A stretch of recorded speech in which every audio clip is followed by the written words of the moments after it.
जब हम किसी अनरजिस्टर्ड पर्सन से गुड्स या सर्विसेज रिसीव करते हैं तो उस केस में रिवर्स चार्ज मैकेनिज्म एप्लीकेबल हो जाता है और हमें सेल्फ इनवॉइसिंग करनी पड़ती है और उसी बेस पे आरसीएम की लायबिलिटी क्रिएट करते हैं और आरसीएम की लायबिलिटी पेड करने के बाद आईटीसी क्लेम कर लेते हैं।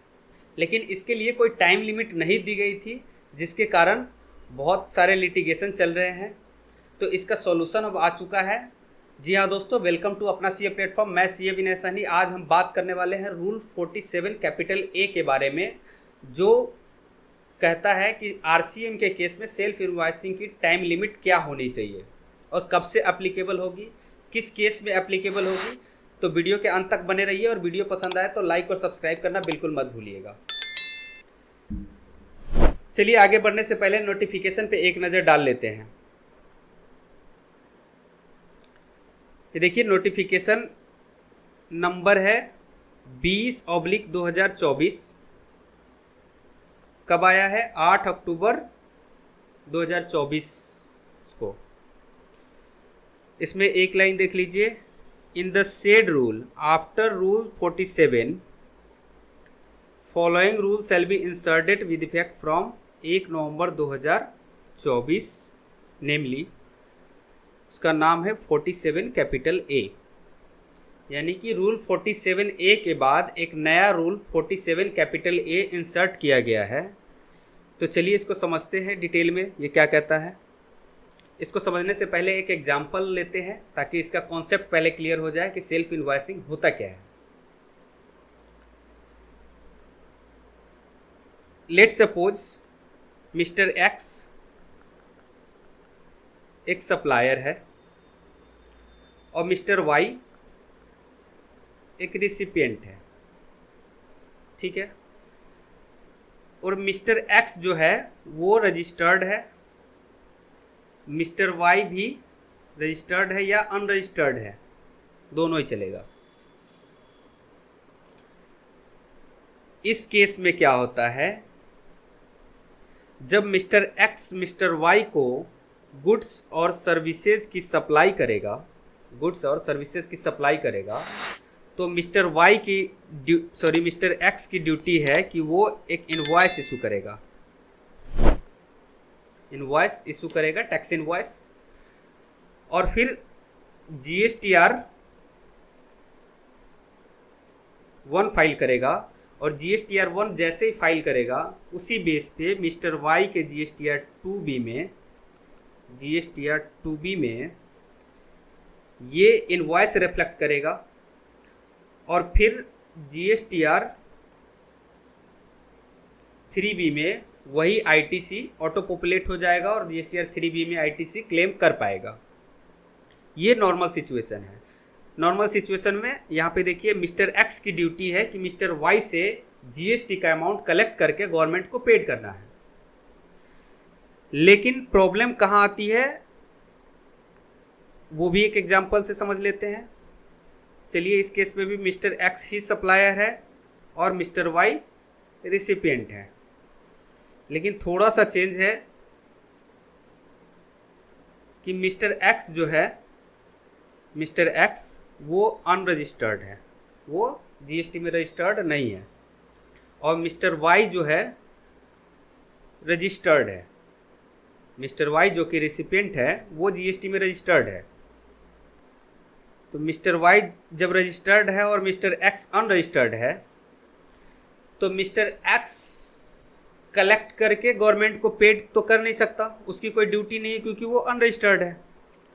और गवर्नमेंट का यहाँ पे लॉस हो रहा है क्योंकि सप्लाई हो रहा है और गवर्नमेंट को चाहिए टैक्स, गवर्नमेंट को टैक्स चाहिए और मिस्टर एक्स उसको दे नहीं सकता है। इस केस में मिस्टर वाई को ही रिस्पॉन्सिबिलिटी दे दी गई कि आप अपना टैक्स खुद ही पेड कर दो। आप जो टैक्स सप्लायर को देते थे और सप्लायर गवर्नमेंट को पेड करती थी, तो चूंकि सप्लायर अनरजिस्टर्ड है तो जो रजिस्टर्ड पर्सन है रिसिपिएंट, उसी के ऊपर रिस्पॉन्सिबिलिटी दे दी गई कि आपको खुद ही टैक्स पेड कर देना है। और इस मैकेनिज्म को कहते हैं reverse charge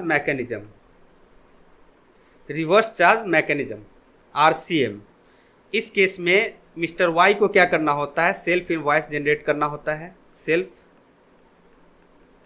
self invoice generate करना होता है और इसी सेल्फ इनवॉइस के बेस पे आरसीएम की लायबिलिटी कैश में पेड करना होता है। कैश में पेड करेगा और जैसे ही कैश में पेड करेगा साथ में उसका आईटीसी भी सेम पीरियड में क्लेम कर लेगा। तो वैसे क्या नॉर्मल स्कीम में क्या होता, मिस्टर वाई मिस्टर एक्स को पेमेंट करता, मिस्टर एक्स अपना रिटर्न भरता था जीएसटीआर 1, उसके बेसिस पे इसके जीएसटीआर 2B में रिफ्लेक्ट करता था और फिर 3B में आईटीसी क्लेम करते थे। मतलब पेमेंट मिस्टर वाई ही करता था लेकिन उसका सिस्टम था मिस्टर एक्स के थ्रू जाता था। चूंकि यहाँ पे मिस्टर एक्स अनरजिस्टर्ड है तो मिस्टर वाई को खुद ही पेमेंट करना है और खुद ही आईटीसी क्लेम करना है, ठीक है। लेकिन यहाँ पे दिक्कत क्या होती थी, इस केस में कोई टाइम लिमिट अभी तक नहीं था, जिसके चलते बहुत सारे लिटिगेशन आ रहे थे। तो यहाँ पे इसका सॉल्यूशन अब आ गया है। अब नोटिफिकेशन नंबर 20/2024 जो कि 8 अक्टूबर 2024 को आया है, इसमें एक रूल इंसर्ट हुआ है, रूल 47 कैपिटल A। अब इसमें ये क्लियर कर दिया है कि अगर आप किसी अनरजिस्टर्ड पर्सन से गुड्स रिसीव करते हैं, यानी कि सेम एग्जांपल है, ये अनरजिस्टर्ड है, अनरजिस्टर्ड पर्सन से गुड्स रिसीव करते हैं, गुड्स या सर्विस रिसीव करते हैं, तो उस केस में आपको सेल्फ इनवॉइस जो करनी है उसकी टाइम लिमिट हो गई है 30 डेज। ये इफेक्टिव कब से होगा, ये रूल इफेक्टिव है 1 नवंबर 2024 से। 1 नवंबर 2024 से ये इफेक्टिव है, यानी 1 नवंबर 2024 के बाद अगर आप कोई भी गुड्स और सर्विसेज किसी अनरजिस्टर्ड पर्सन से रिसीव करेंगे तो उस केस में सेल्फ इनवॉइसिंग की टाइम लिमिट क्या होगी, 30 डेज। कब से, जिस दिन गुड्स या सर्विसेज आपने रिसीव किया है उस दिन से लेके 30 डेज के भीतर आपको सेल्फ इनवॉइस जनरेट करना है और उसी के बेस पे आईटीसी क्लेम करना है, ठीक है। अगर आपका कोई लिटिगेशन सेल्फ इनवॉइसिंग से रिलेटेड चल रहा है तो आप इस पॉइंट को यूज कर सकते हैं कि चूंकि रूल 47 कैपिटल A आया है, कब से इफेक्टिव है, 1 नवंबर 24 से, और इसमें टाइम लिमिट दिया गया 30 डेज। इसका मतलब हम ये निकाल सकते हैं कि अभी तक सेल्फ इनवॉइसिंग के लिए कोई टाइम लिमिट थी ही नहीं, और अगर टाइम लिमिट थी ही नहीं तो इंटरेस्ट और पेनल्टी कैसा। तो इस चीज़ को आप अपने लिटिगेशन में यूज करके इंटरेस्ट और पेनल्टी से बच सकते हैं। आई होप आपको सारी बातें समझ में आ गई होगी। अगर कोई भी कन्फ्यूजन है तो कमेंट बॉक्स में कमेंट करके पूछ सकते हैं। किसी भी सपोर्ट के लिए नीचे दिए गए नंबर पे कॉल कर सकते हैं। और अगर आप भी मेरे साथ अपडेटेड रहना चाहते हैं और चैनल पे पहली बार है तो चैनल को सब्सक्राइब कर ले और बेल आइकन का बटन ज़रूर दबा दें ताकि कोई भी अपडेट आए तो सबसे पहले आपके पास नोटिफिकेशन पहुंच जाए। Thank you.